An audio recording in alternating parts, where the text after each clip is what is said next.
Hello and welcome to another episode of my Let's Play World of Tanks, and I'm finally back to some normal sort of stuff here. I have just a few replays to cover because 8.0 comes out tomorrow, or probably today by the time you watch this, or maybe it was yesterday, or the day before, or so on and so forth. But 8.0 is right around the corner, and with 8.0 brings the new physics engine, the new lighting engine, a smattering of new tanks, as well as a bunch of other little tweaks and patches and stuff here and there. So I will get to that in a bit, but first off, the major important thing is physics is coming out, and so all you're going to see is a lot of stuff, a lot of changes to the maps to make it a little more easier for the physics engines to work on those maps. In addition, the maps are going to be slightly changed as to allow for a better approach to the lighting scheme and the new graphics that are used in the maps. For a good overview of the maps and the changes, I recommend checking out wattpro.com. I might also do a little tour of them myself when they actually come out, but I know that they have a handful of them up right now if you want to check them out, so that might be something I will look into. Another thing is, the physics is going to mean that you're going to see stuff start to slide over hills and people get hit and spin out, and you can no longer like box things in. So it really is going to change the game and the gameplay and your tactics and strategies. You're no longer going to be able to box in like a T-95 from the rear with a little scout. He'll now be able to just push it right out of the way. You're now going to force either heavier tanks to get in behind him, or you're going to have to start actually tracking him to do anything, because the T-95 could just push a little AMX right out of the way and keep backing up.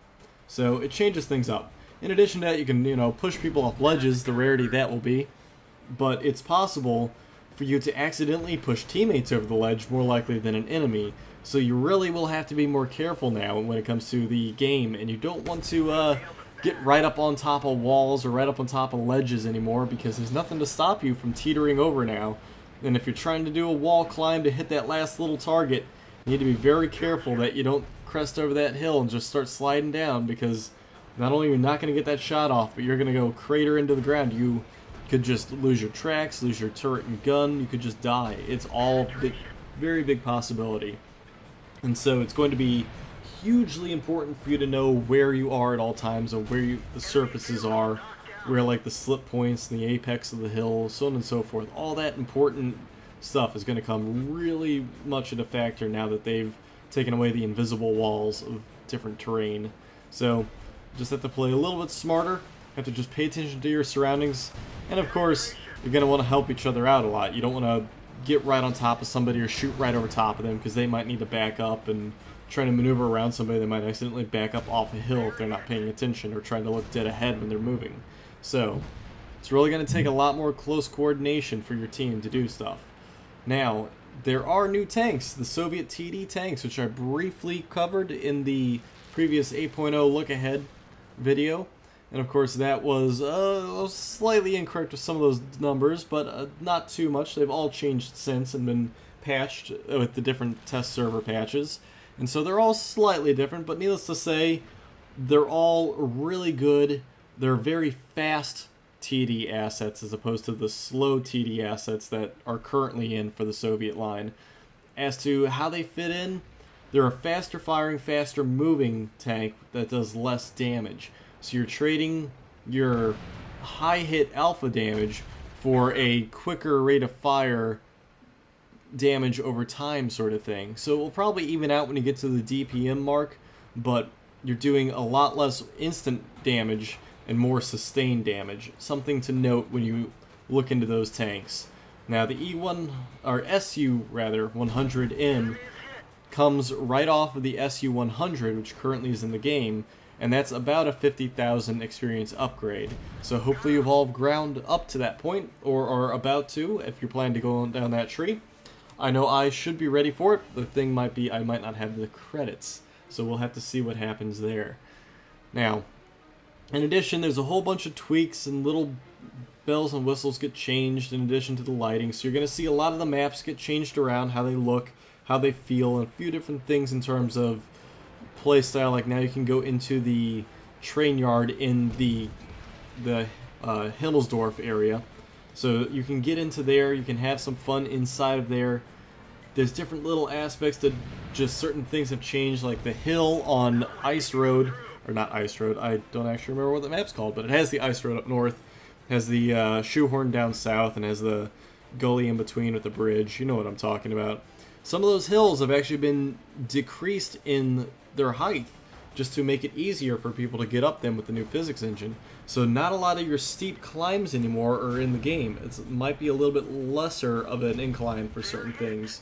So take that into your map's strategies might slightly change in terms of the patch. Things that were once a certain way might not be that way anymore. So you'll have to explore the new maps and find out. And of course, just going at it and seeing what the group does is always a good way to do it. Trial by fire is always valid. Now, as I sit here and bounce off this 95, some of the major tweaks involved in this game for the patch is you're going to see pretty much all the tier 10 US tank destroyers have a substantial nerf in terms of either reload, aim time, or armor. Something along those lines for all of them.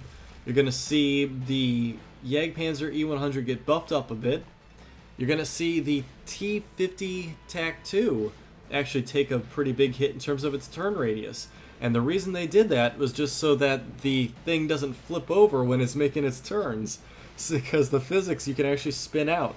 So the reduction in turn radius, or I guess you could say degrees per foot or whatever it'll be for its turn, is actually going to be lowered to prevent the tank from spinning out. That's really going to be helpful because otherwise you're just going to spin out the whole time if you're going at full speed and you need to make a quick turn. So, nice little valid strategy there, or not strategy, valid, I don't want to call it a nerf. Valid realignment of the tank's stats. There seems to be quite a lot of those going on with this patch. Of course, all those patch notes can be found on the World of Tank website, and they have it up in the notes section. If you look, it's one of the first few items on the server itself. And I will close that out right here with a victory, and I'll move into another battle after this. Nice little Top Gun there, hitting a bunch of targets. I got 6 and then 9 if you include all my damages. Alright, so let's move on to the next little clip I have here. Alright, so beyond that, this pretty much covers it. I mean, the new camouflages, one per map type, I guess you could say, are out for the patch. New sounds for the guns, for the engines, for the tracks. And yeah, that pretty much, and of course the icons and decals that you can all put on your tanks as well. So a little bit more tank customization is now in the new patch. That pretty much covers it in terms of any highlights I wanted to hit. We'll have to see, oh yeah, and of course the totally new awesome endings credit screen where you get to see what exactly happens in terms of like your damages, your kills, everything your credit earned. And then also the new garage screen, which I will emphasize there's a new garage screen and episode 100's coming up. There's a reason I'm saying that. Anyway, so that about wraps it up for the 8.0 coverage in terms of anything, any highlights I wanted to hit. So anyway, talking about the game, even the lowly, covered 8.0, comes out tomorrow. Well, would be tomorrow in terms of this recording, will probably be today in terms of you watching it, or probably prior to that. So this is probably the last 7 point anything that you'll see, because from here on out I'll be doing 8.0 exclusively. So with that said, the lowly little artillery piece here, the AMX 105, is a very, very interesting little artillery piece. I've been playing it left and right, just trying to work my way through it, and I've been having trouble with it. On occasion, I'll have a decent game. I think the primary problem I have with this tank is that it is a little bit of a not very much splash damage at all, and you have to be dead on to do anything. And even when you're dead on, you need to get lucky that you actually penetrate, because I could be dead on to some tanks and do maybe a handful of damage, no more than 70. But sometimes I can get lucky and do near 400. It's random. And so, like that, I actually hit him for 21. I was not the 200. So it really doesn't make much sense in terms of the random just aspect of this gun. But it is what it is. And you see, that was close hit, which is anywhere within your blast radius, is pretty much nothing in terms of damage. But that time I did 130, so overall it's just somewhat of a frustrating artillery piece to me that I have to be so deadly accurate. And then of course I'm not really rocking back and forth like I should be, and I don't know why I wasn't. I think I was a little too just annoyed with the tank at the moment and wanting to make sure all my hits landed, because overall it was not an easy little it's not easy to aim with this, or hit with this thing when you have to then move and reset. It doesn't wind in nearly as quick as I'm used to. I get a little bit of struggle with it. I just feel that the splash damage isn't enough for my taste. Not saying that it's a bad tank, I just had more difficulties with it than normally would. Now I start actually moving, because I realize that there is artillery and we're losing. So, looking at what's available, it's one of those things where you kind of need to shoot first, let the next shot be the one that winds in, but you just kind of take what's available. You really are going to have a tough time hitting things on the move, because you don't have that nice splash damage that can either track them or just nick them enough to do some significant damage. You really have to be dead on. So it's one of those, if they're still, you take that shot sort of things. Anything on the run is going to be kind of a hope and a prayer, because you're not going to be sure that you're going to actually hit anything.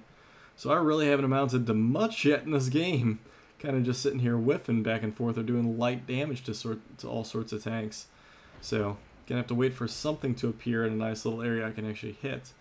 And of course I have somebody just crawling over this hill looking for me. Now if I can actually start hitting things, that'll be a whole different story. Luckily, guy was hidden, standing where he was. I could easily hit him that way. Now I know I have somebody crawling towards me. Things are looking mighty grim. We're down 3 people. There's the BDRG and a M4 over here. So yeah, it's a 8mm or easy 8. So quite a few little things here, and I'm just gonna have to take the shots where I can, and I'll just deal with it that way. Now I got lucky there, was able to hit that guy on a quick shot, on a little quick recovery shot. I was actually still on the move, and I was able to take care of him. Now normally that wouldn't happen, but you know what, sometimes luck happens in your favor. Now I just need to completely reposition, because I was totally spotted over there. And of course that's the main thing, is when you're spotted you need to completely cross the board to a different location. Don't just move a couple feet, because they're going to be looking for you. So I move all the way across the entire board to where I know my team is and where it's secure. And I'm fast enough I can actually get away with this. If you're in like a SU-14 or one of the big bus truck artillery pieces where it moves maybe 14 kilometers an hour, you're not going to get all the way over here. You're just going to have to hope for the best. But luckily, as a French artillery, I can get up and move rather quickly. So I go ahead and skirt out of here, try and get out of here in time, and I'm able to make it to a pretty decently safe area. And it's not too shabby. I mean, at least I'm protected now by 2 TDs here, my 2 buddies, Kurgan and Vaughn, where, as over there, I was kind of on my own. Now, we're kind of struggling here. We're down, oh gee, 8-11. So we're really hurting. They have the advantage. We know that they have to come to us in order to win. So we're just going to do what we can here to survive, and just kind of drag it out a little bit, hit people one at a time, try and hope that they're going to send up one at a time, and we can just level the playing field even a bit. The problem is that there's a Hellcat out there who's really tough. They have an Easy 8 who's pretty nasty. Now, I can't really see what's here on the cap, but I know that we got to hit whatever it is, because obviously we can't really do a whole heck of a lot without, you know, if they're going to sit there and cap, we got to have to expose ourselves at some point. That's the one flaw of this side, is we really can't see it. You have to kind of expose yourself to what's out there. Now, there's a PZ4 on cap, who I'll go for, and then there's a Easy 8 Sherman, who the TD can take out. And there we go. With that, we bring it almost back to even. Now the problem is we're slightly overextended here. We need to get back in hiding. We lose one of our TDs thanks to their nasty little Hellcat out there who's running around, who's really good. Now, that was the problem. We almost had to sacrifice. Well, we did end up sacrificing one of our guys to go and spot. Again, this tank is nothing but a direct hit machine. I cannot hope to do anything but direct hit in order to get a kill. Otherwise, I mean, a splash will not cut it. So I loose around there. I miss. Thankfully, he gets caught on fire, and the artillery unnecessarily hits him, but at least it's something. Now our SU-100's kind of out there on the fritz trying to hunt down this, the Hellcat. Hellcat does have the maneuverability to get around him. I lose a shot, doesn't help at all. He's kind of in a precarious position because he's down in a gully, and that Hellcat can come at him. But he luckily takes a bounce. I fire the shot, miss again. Doesn't help at all. And I'm just going to go ahead, wind in, hope for the best. I don't know where he's at. I'm just going to take a guess. And I hit him. Hit him blindly. And as you saw there, I actually zoomed out in time to see myself shoot. Now, our Hummel actually gets hit in a counter battery, whereas I've been moving for the most part. But that counter battery really sets us off. And it's now just me and our SU-100 there with barely any damage. We really got to figure out what to do. We think that I need to reposition all the way back over to the other corner of the board, because we would have known if anything was coming from this side. We think that there are T-34s AFK. We're not sure, but we know that their 2RD is active. Their 2RD is pretty hot at the moment. So a splash will probably kill that SU-100, and I'm just a measly little French artillery piece. So they can get close to me. They have a Hummel and an SU-8, so both of them can actually hit me and kill me, no problem. Whereas I need to direct hit them to kill them. So we're going to go ahead. I'm going to get over here and be positioned back in my original spot, so that way I'm a little safer from where I was. And then we will go ahead and send out our SU-100 to go and hunt them down. And sadly, that's just the way it's going to have to be. He has a handful of hit points, but I'm the one who can hit him from range. If I get close enough, I'm going to be toast because I can't really turn, swivel, and realign my gun in time, whereas the SU-100 at least has a chance that it could align its gun, and it has a quick enough fire rate, it could take care of that sort of thing. It fires every 6 seconds, I believe, for the gun he has, maybe more, maybe less, whereas I would take about 10, and that doesn't even include winding in and me having to turn and face, and then the huge zoom out motion that I get. So he's going to go ahead and crawl up that side there, where it's nice and safe and he can take cover from the trees. I need to actually move up quite a lot. Now here comes the Hummel, and I just have to go ahead and take the shot, hope for the best. I miss, and luckily I have a little bit better speed than him, I think. Actually, he might have a better speed, but he doesn't turn to face me, or he does. I think he overcompensates. I luckily dodged that one. I don't know how that one missed me. I think that it was just such a wide reticle from all that turning and motioning that I just got lucky. And then I hear that S8 hit behind me, so I know that I need to run and just run away. I got super lucky I dodged the Hummel's round. Just, that's exactly what I was talking about. If I had come face to face with another tank, it would have been a different story, because he would have had that nice little ability to get in another shot had I missed, and it would have been game over, just like what happened there. Because he was on the move, I was a little more stable. Of course, I backpedaled, which definitely helped, because he had to shift his aim at the last second, and that caused a miss. And now we're going to attempt to find this T-34 here. He should be somewhere back at the base, if we're guessing correctly in his AFK status. And luckily, as soon as I get my teammate to go ahead and push up, we should be able to find out where he is. And then I can start laying in, as I would be the best bet. Because we don't want to expose our little SU-100 just in case that he's a bot, because bots will react to you actually hitting them. So there we go. We see that he's AFK. He is looking in that general direction though, so we're not 100% certain. So I'm going to keep firing. I will move after every shot, because last thing I want is that SU-8 to come and fire at my old location. Now, of course, me being the tank I am, I'm going to miss quite a lot before I actually hit anything. Hit him for a little bit, and of course, like I said, our SU-100 could kill him, but the fact that he's looking right at him makes me think that he might be a bot, and we don't want to risk it. One hit could easily kill him. And again, I miss. So last thing we want to do is expose him, lose one tank that we need for spotting and everything else. And so I'm going to go ahead and take my time shooting him. I'll move after every shot, not a big deal. And there we go. Nail him. Dead on. So our SU-100 is going to go ahead.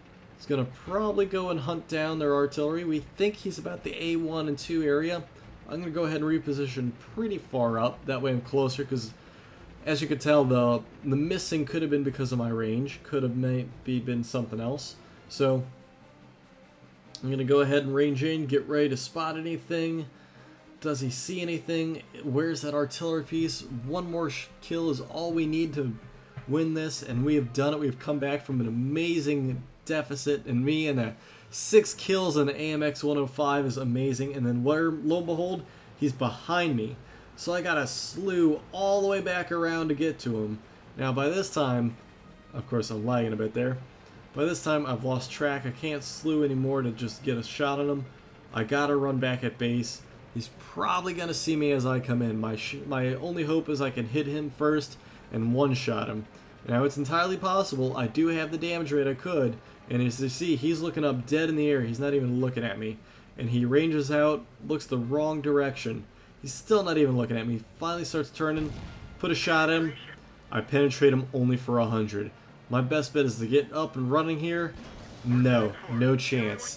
He hits me dead on, kills me in one shot. My shot failed to do it. So I end up with 6 kills, and now it's just down to our little last-ditch effort here with our SU-100. He could have potentially sat on cap and tried to outcap him, but it would have been too close. Knowing how much damage I did to him and knowing how fast that our SU-100 is, he's going to go ahead and risk it. The simple fact that the artillery piece does have a decent splash damage, and the fact that he'd be having to run around on the base cap and the SU-8 could hit him on base cap or splash him, could spell the end of the game. So we quickly, immediately assessed that it was best bet for him to come back and just try and attack head on. Hope for the best. Now he's using the shrubbery to the best he can to give him just that little extra second. And there you go. SU-8's looking the wrong direction. All the time in the world to zoom in. One hit does it all. And there you go. Great game with just seconds to spare. Oh, that was the other reason we sent him back, because we would have ended up drawing and we wanted to win. So I ended up getting the Top Gun there and an artillery piece, the lowest place in the totem pole, hitting all those tanks, 6 tanks, and then another 2 damages. So let's move on to one final battle here in the 7-point whatever stuff that you'll see. So I haven't played a scout in a little while here, and I figured I would because the skirmish for this week was tier 5 light tanks only. And so I was ending up playing a 2801. Sadly, we got eliminated early on, but that's because we played a rather good team. Red Sky, I believe is who they were. They are a phenomenal team, and so I hope they do well in the rest of the tournament. But anyway, we decided we were going to do a little bit of artillery and scouting action here. And as you can see, we got matched up against some tier 8s, and we are the low men on the totem pole. Me and my buddy are a scout, and we have one guy as our artillery piece. And so we are just going to have to think this one out. And now one thing I see a lot of scouts doing is they just go suicide rush, scout everybody right away before everyone's set up in defensive positions, and you just basically see a massive blob and kind of where stuff is starting to head, but it really doesn't help. I prefer to wait. I prefer to think of myself, at least in the 2801, maybe a 50 TAC 2 is slightly different because that's fast and maneuverable, whereas this thing is more of a straight line sprinter. But I think of this tank as more of a hunter killer than a light scout that can move and duck and weave and then get in and get out. I prefer this thing to, especially with the 10.5 centimeter gun that's on this thing and then the HE rounds that I can carry, I prefer to use this thing almost as I said, a hunter killer. I'm going to wait a bit, and then I'm going to go get their artillery, take it out, and then I'll move on. That's my strategy.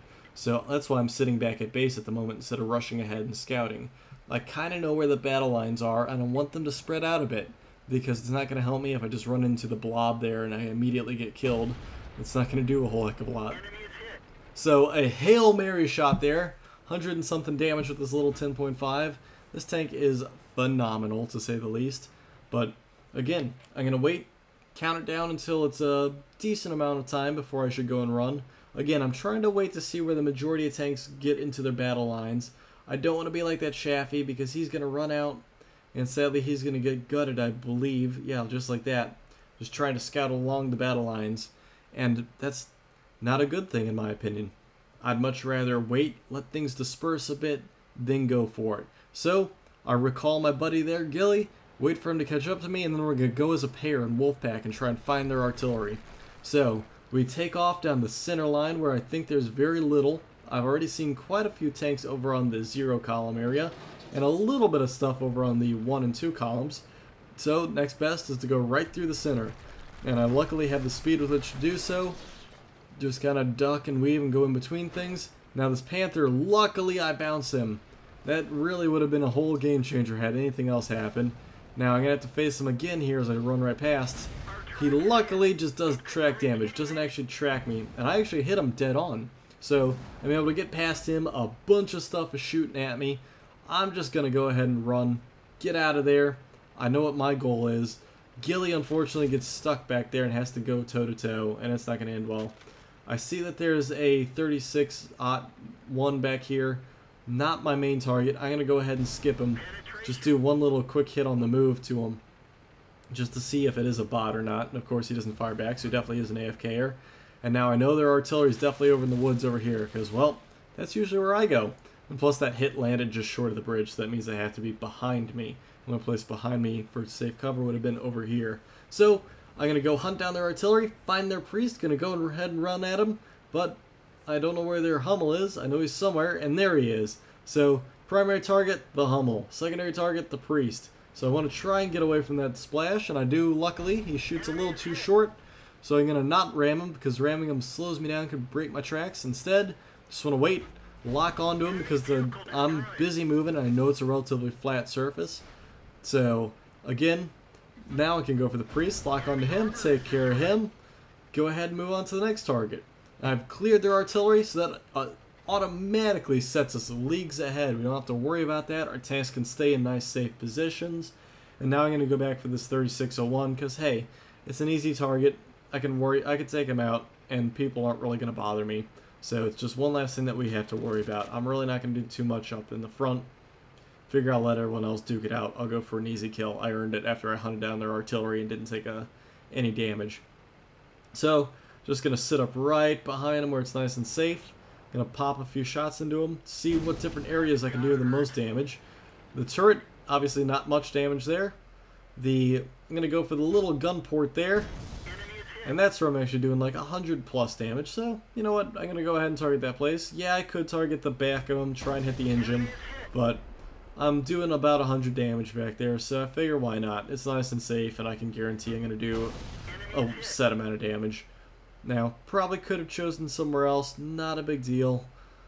Finish him off with one more hit after this one, and then I can move on and probably see where I could possibly help. There's not a lot of options. Now, the Panther hits me. He takes out my gunner. What a lucky hit that he had that he was able to do that. Also shooting over his buddy to do so. I can't see him. All I know is that I've gotten hit twice now, and I am really hurt because of it, so I need to get out of there. Heal my gunner, and I'm just going to bail out. Don't want to bother facing that Panther. Want to keep as much junk between him and me and distance as possible, because I can tell that, based on his stats, he's not exactly the best player, so if I'm on the move and he's on the move, I have a pretty good chance of getting away. So I'm just going to kind of duck and dive and get out of there, try and get behind some more cover. He's probably just not ready to hit me, and there we go. I'm able to get out, no problems. No one's paying attention to me. This little Chaffee is hurting pretty bad. I figure, hey, he makes a nice juicy target. He's rolling back, not even looking at me. And then, pop, there goes the Chaffee. Now I have to worry about this KV5 because he is almost full hit points, and I just have this little 10.5. So I'm just going to hit him while I run away. Just do a little bit of damage, try and get out of there. Let the IS-6 and the low take care of him. They seem to be the bigger group there. I'll go ahead and swing around somewhere where it's nice and safe. Go and find myself a nice hiding place, call it a day. But you know what? Now, I figure, you know what? That KV5 probably is going to end up taking on the IS-6 as opposed to me. And plus, I can just dive behind this hill anytime I want.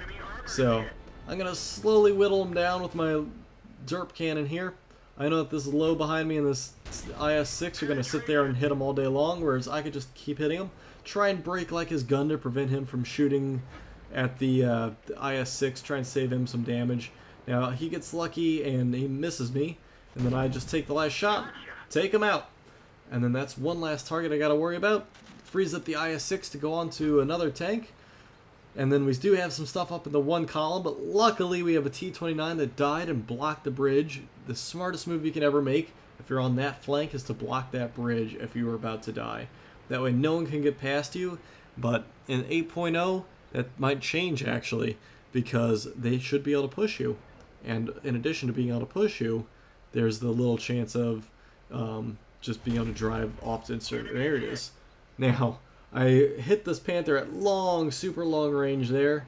I'm really not doing a whole heck of a lot of damage because I can't obviously penetrate him.